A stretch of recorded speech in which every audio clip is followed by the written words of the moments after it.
সেটাই করছিলাম। তো এই হচ্ছে ভোগের হচ্ছে থার্ড পার্ট।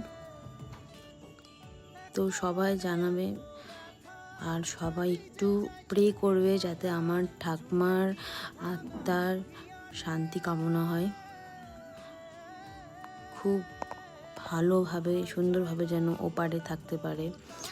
আর এটা হচ্ছে সকালের ভিডিও। তো তোমরা যারা নতুন দেখছো তারা হচ্ছে অবশ্যই কিন্তু চ্যানেলটা সাবস্ক্রাইব করে দিও। আর সত্যি বলতে এইগুলো হচ্ছে একটা আমার কাছে স্মৃতি, সারা জীবনের জন্য আমার এই ইউটিউব চ্যানেলে থাকবে। তো আত্মীয় স্বজনদের সব এখন দুপুরের খাওয়া দাওয়া, তারপরের দিন ছিল মৎস্যমুখী। তো মৎস্যমুখীর খাওয়া দাওয়া এখানে তোমাদেরকে দেখিয়ে দিলাম। তো এখানেই টাটা, আবার আসছি অন্য কোনো ব্লগ নিয়ে। আর ঠাকুমা তুমি খুব ভালো থেকো।